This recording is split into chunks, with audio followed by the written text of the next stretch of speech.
And this is where, and we've always thought we should be encouraging these facilities to go into industrial areas.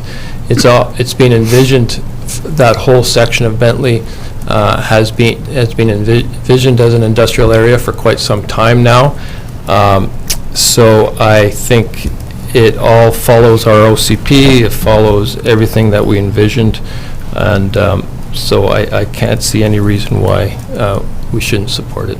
Thank you. Thank you. Councillor Carlson. I just want to reiterate that we did have, as Councillor Holmes said, lots of conversation prior to making the bylaw initially over a year ago now. One of the things that strikes me as worth noting is that if this was being proposed across the street, we wouldn't even have to go through this process. And so I do understand that the odor can be an issue, and every time anyone in this room has attended a session put on to talk about cannabis and legalization, the number one issue that comes up is odor. And it's something that, as has been said already, it doesn't, we have 3 industrial areas, and if this was happening in any one of them, there's agricultural around and there's residential around, and so we need to figure out what to do to make sure that any odor complaints are dealt with, and there aren't any. So, thank you. Councillor Traynor. I just have a quick question for staff. Once a cannabis facility is built, do they have to undergo smell testing or anything like that? Is that done yearly to check and see what kind of smell is coming out of the building? Thank you, Your Worship. Any of the regulatory functions of government are done by the federal government in terms of this, and I apologize, I am not sure what their process is for odor mitigation and control. Thank you. And if somebody has a complaint, is that directed then to the district, or is that directed somewhere else? Yeah, through the Chair, Your Worship, if it's related to or comes under a nuisance under our bylaws, then we would have the ability to get involved. We wouldn't go out there and we don't have any process, or I don't believe we have any process set up to do annual testing on behalf of the municipality. It would be a complaint on a complaint basis, but as has been mentioned through the discussion tonight, there is an onus on the applicant to ensure that the mechanical and the details of setting up this facility are done appropriately to mitigate that through scrubbers and through the technology they can put in place. Okay, thank you. Any further discussion? Okay, I'll call the question. All those in favor? Any opposed? None opposed, so that carries. Thank you, Council. On to 10.2, repealing commercial vehicle licensing bylaw number 93074, bylaw number 2019-032, and this is for you, Karen. Yes. Thank you, Madam Mayor. The commercial vehicle licensing program is being terminated as of December 31st of 2019, followed in the new year by repealing this section from the Local Government Act. Staff are therefore recommending that Council give first 3 readings to the district repealing bylaw to ensure compliance with changes to the provincial legislation. That concludes my report. Okay, and you're asking us to have first, second, and third reading tonight. That's correct. Okay. Does anyone have questions of staff here? Sounds like a housekeeping item. Mm-hmm. Yep. Could I have someone bring forward the motions then, please? Councillor Barkle? I'll bring the motion forward as written in the agenda. Thank you. Seconded by Councillor Van Elfen. Any discussion on this? All those in favor? Any opposed? That's carried. Pardon me? Just curious to know who the 2 permit holders are. 10.3, the Financial Plan 2019 to 2023 and Amendment Bylaw Number 2019-038, and this is for our Director of Finance. Thank you, Madam Mayor. So since August 12th, Council has made 11 financial decisions that have impacted the current year financial plan. The bylaw amendment is housekeeping in nature. but is required to ensure that those 11 decisions are properly captured in the financial plan. That concludes my report. Thank you.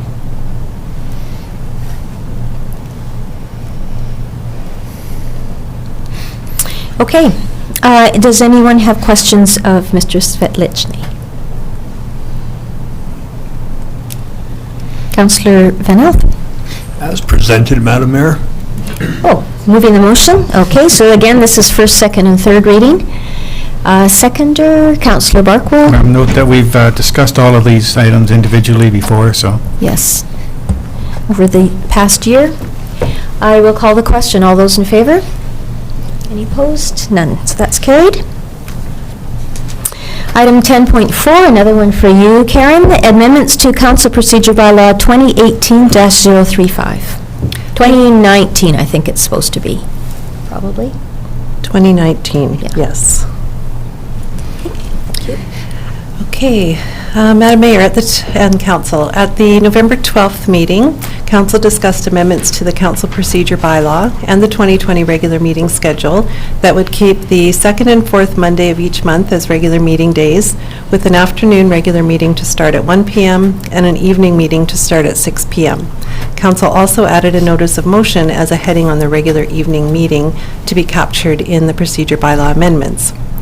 As provided in the amending bylaw attached, these changes are being proposed along with some housekeeping items as noted in the report.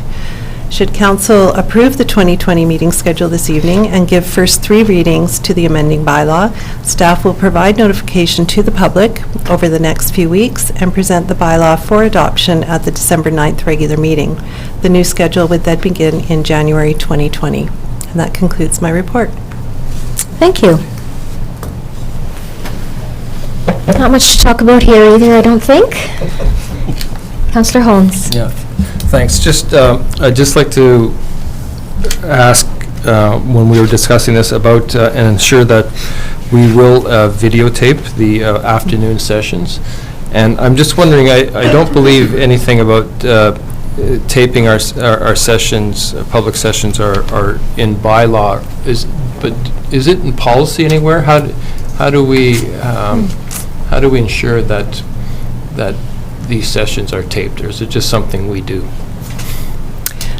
Through your worship, this is actually something that is practice at the district. I don't believe it's not in the bylaws, so it could be a policy that if council wished to have a policy on the type of video recording, but it is just part of practice, administrative practice. I think that's something, it doesn't have to be right now, but some point in the future, we should probably put in policy, because I think it's something really important for transparency, and I don't think it should just be kind of at the whim of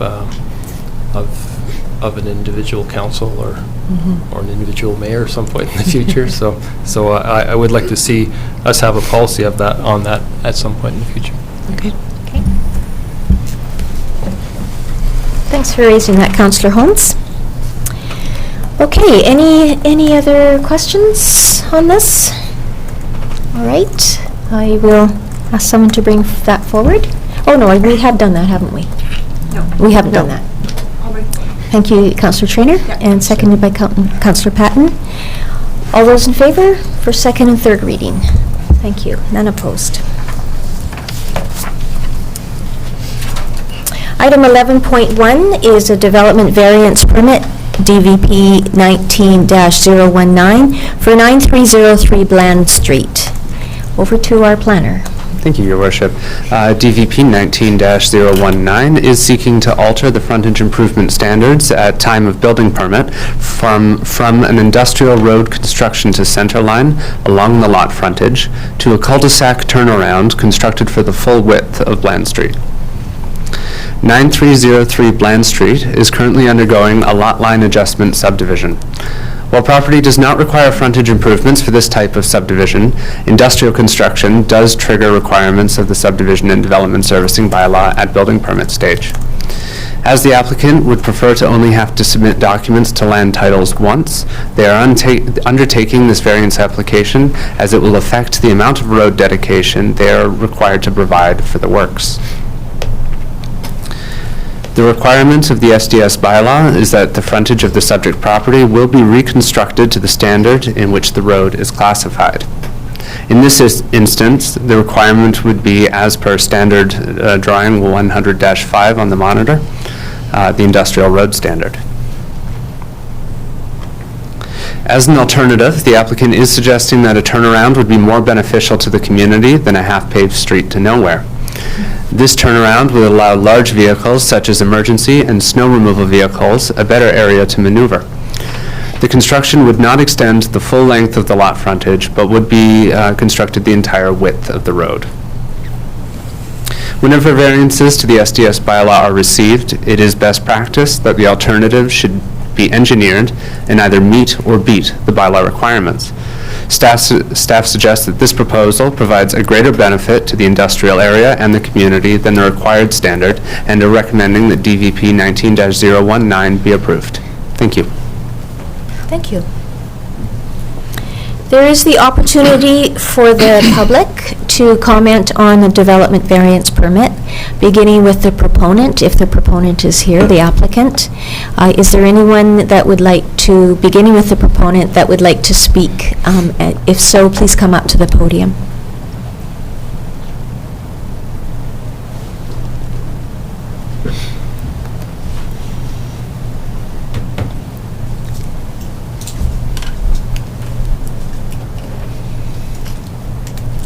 Will you be coming up, George, or?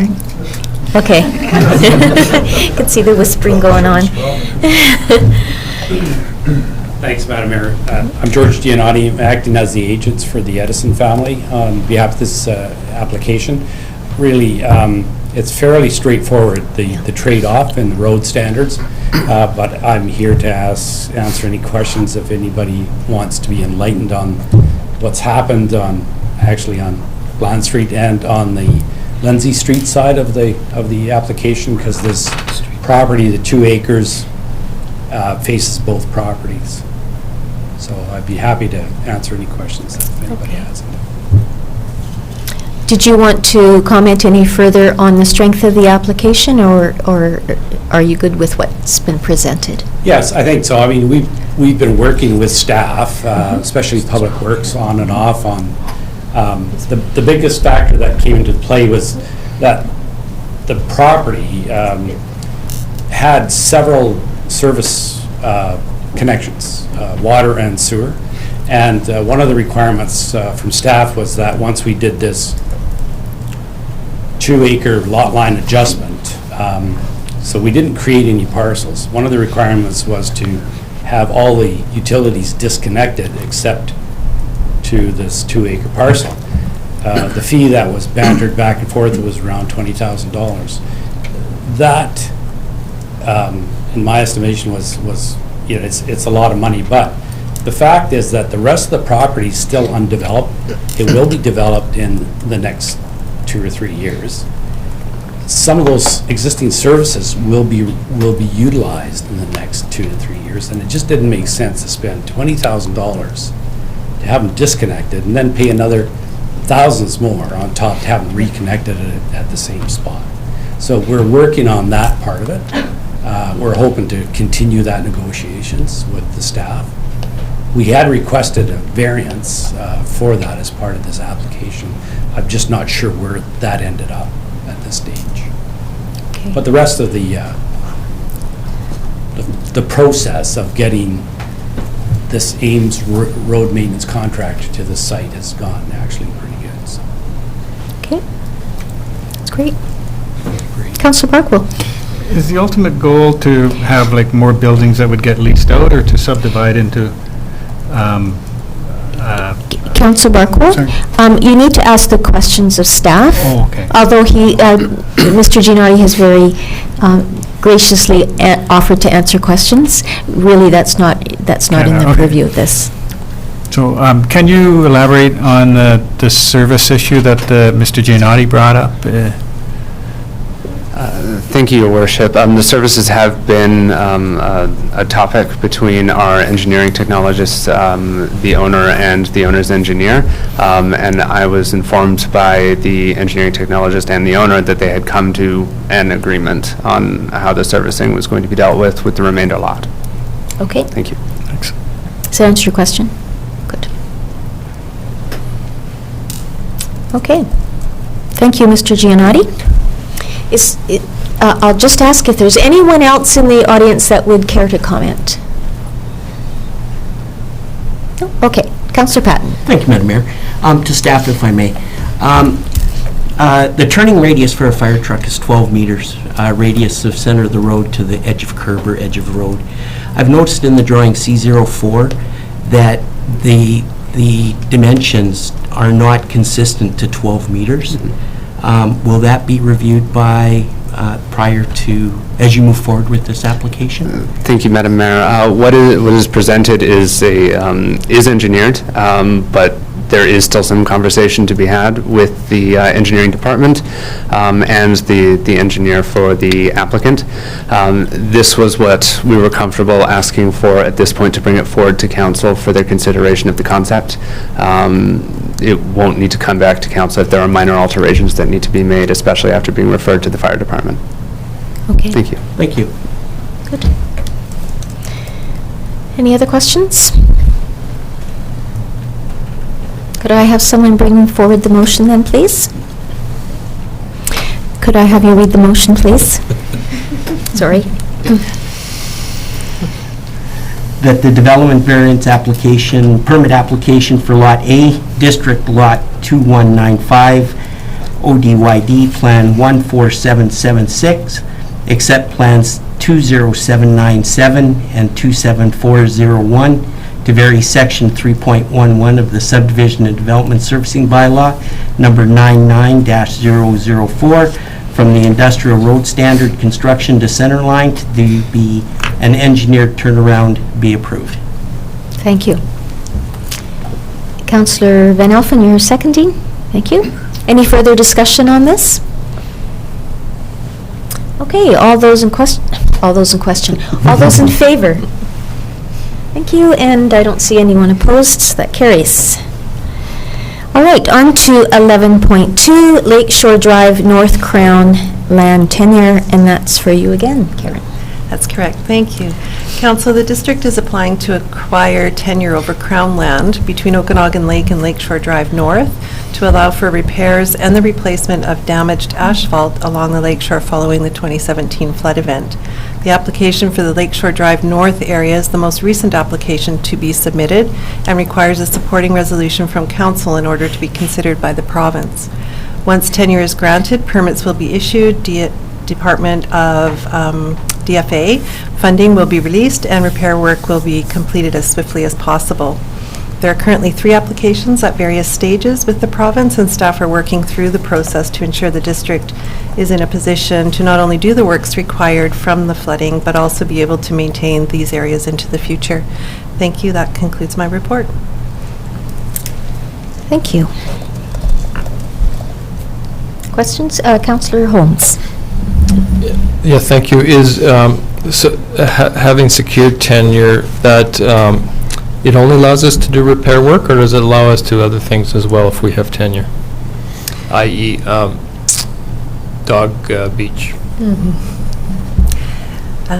Through you, Madam Mayor. At this point, we are applying through the disaster fund for works regarding flooding. If we do have tenure over that portion of land, then we would have that for, I believe it's a 30-year term that we're applying for. And again, depending on what was happening on that particular piece of property, we would have that ability to have the tenure and to do what we like. Yeah. Good. Any other questions for Karen or other staff? Councillor Markwell. Perhaps staff can refresh my memory, but it seems to me that we took some sort of tenure or lease agreement with the province so that we could institute zoning on the lake shore.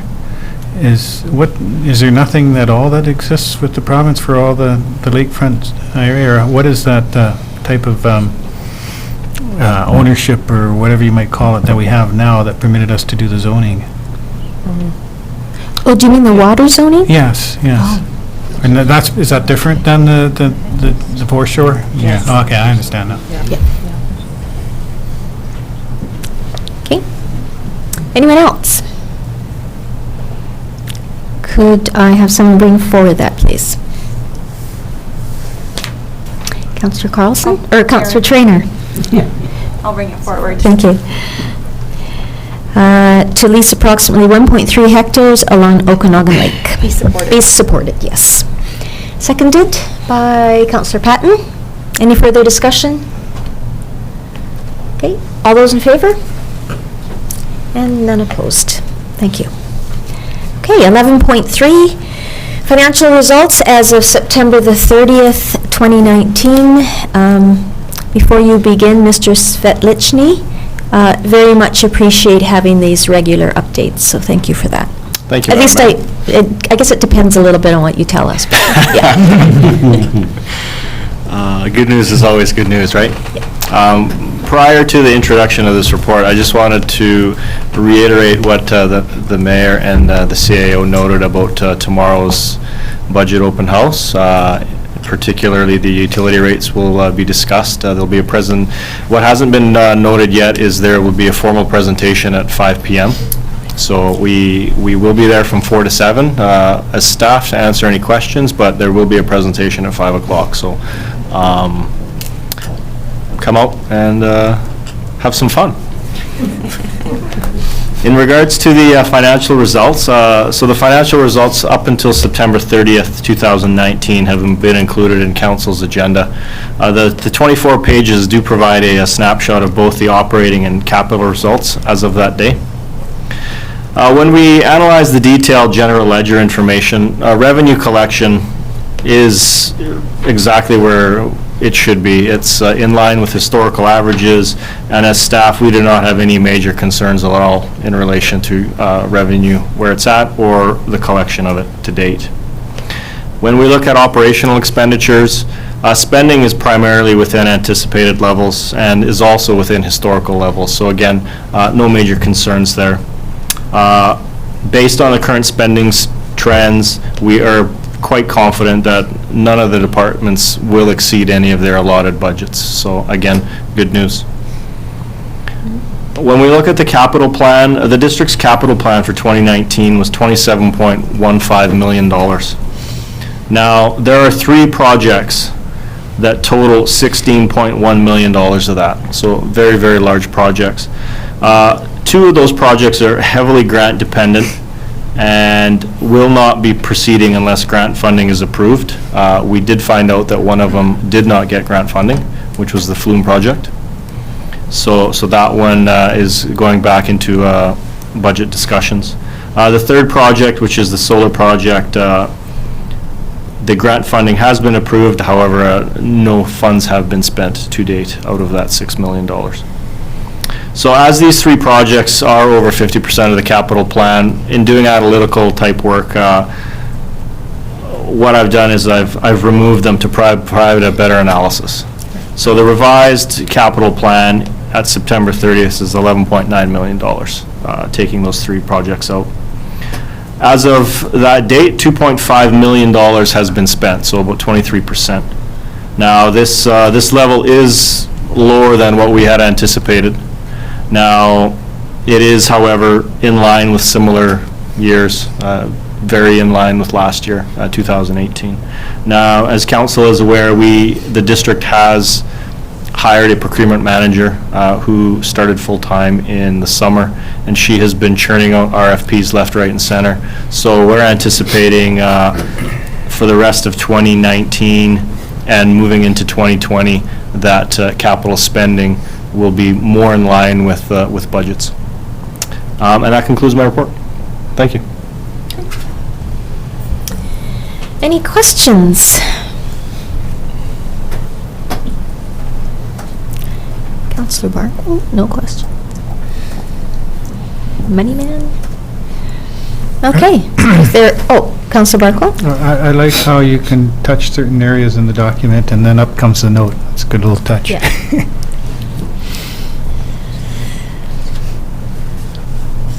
All right, so I don't see any questions. Could I have, oh, Councillor Traynor. I was just going to bring it forward. Thank you. To be received for information. Thank you. Seconded by Councillor Van Elfen. Any discussion other than the comment we got about how that magically works? Okay, I'll call the question. All those in favor? Any opposed? That's carried. Information items just include committee and commission minutes included with our agenda tonight. Are there any changes that need to be made?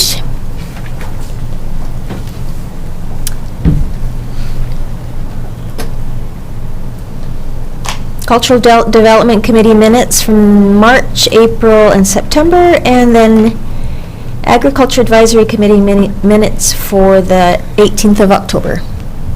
Any changes on any of those? Okay, could I have someone bring that forward, please? Received for information, Councillor Carlson and Councillor Van Elfen. All in favor? Okay, none opposed. On to councillor reports. This time, well, it wouldn't be fair to pick on Councillor Patton, so I'm going to go to Councillor Van Elfen first. Thank you, Madam Mayor. I too had the opportunity to attend the pickleball, tennis, dog park meeting here in our council chambers. Really impressed with the amount of interest, and I thought it was very well attended and very well presented, and I'm just real excited about Friday night, Festival of Lights, and I think it's going to be a great kickoff to the holiday season. Yes. Thank you. Thank you. Councillor Carlson. The one meeting that I attended last week, I went to the Okanagan Regional Library board meeting. There's 4 meetings every year. This one followed up on a meeting in September where an issue surrounding whether or not drag queen story time was an appropriate use of library space, and it was rather contentious. It got not international but national attention. Became quite a hot topic because the library is a space where all opinions and views and well, basically you can say and do what you want as long as it's not illegal. So it was a unanimous board decision to not change any of the policy around children's programming and to allow things to go forward as have historically gone forward.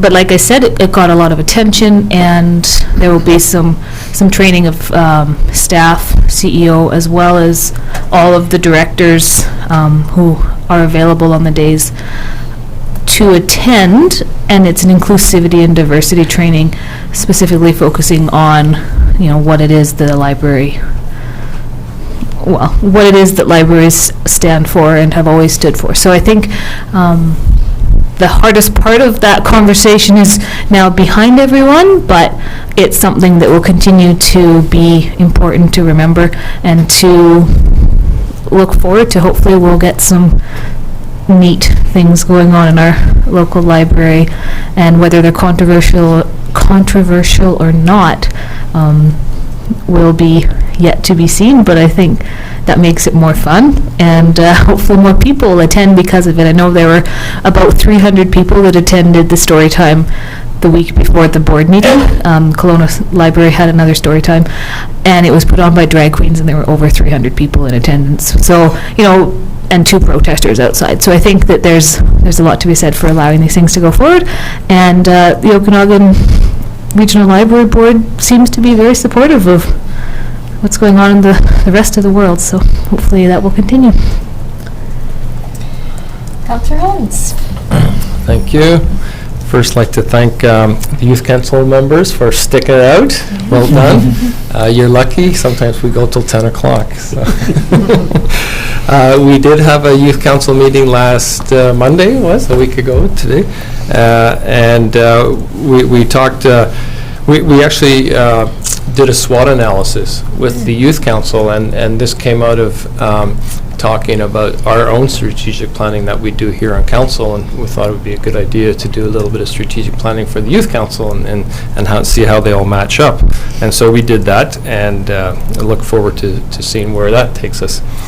I didn't do a written RDOS report because there wasn't really a whole lot that we talked about. I just pulled out a few things to touch on. This was this was last Thursday's meeting. The Planning and Development Committee reviewed the board's parkland dedication policy to make it less discretionary and to address some gaps in their policy. Now, that doesn't really affect Summerland, but I know a lot of people here do enjoy parks in the region, so I just thought I'd mention that. And so some of the things they're looking at is to give preference to lakefront parkland when they're having dedication, and to put in place a dispute process if there's a discrepancy between the valuation provided by the developer's appraisal and the regional district's appraisal. So things like that were changed. The board recommended approval of its first retail cannabis store in the regional district, and that was to be located in Okanagan Falls.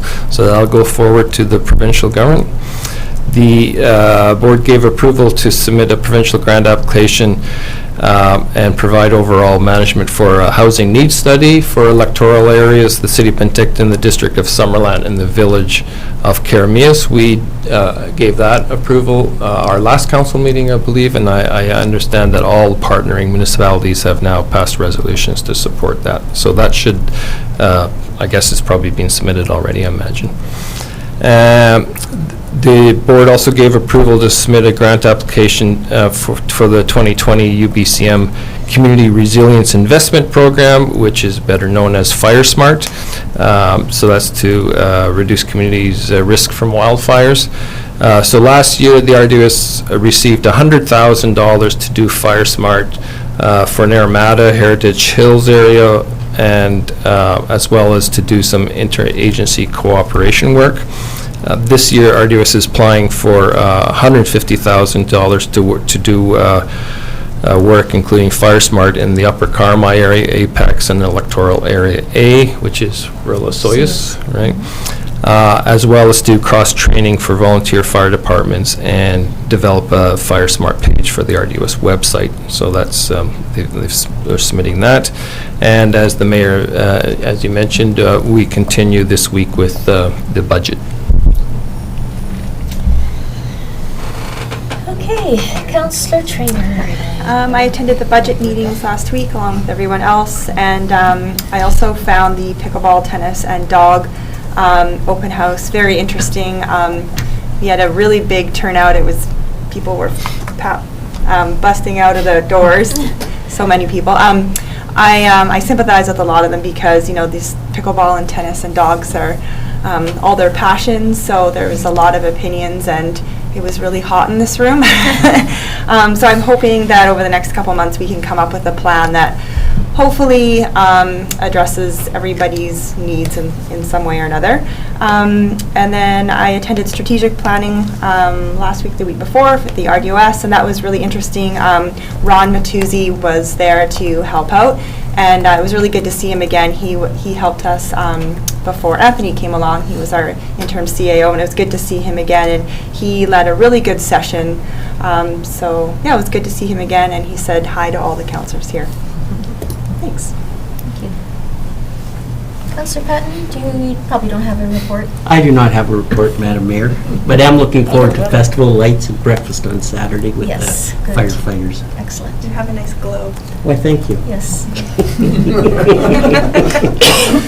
A darker skin than I do right now. Councillor Barkle.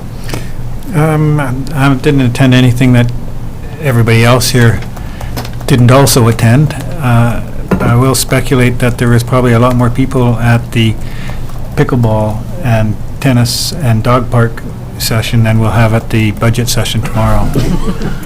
Always good Sorry, together. David, but yeah.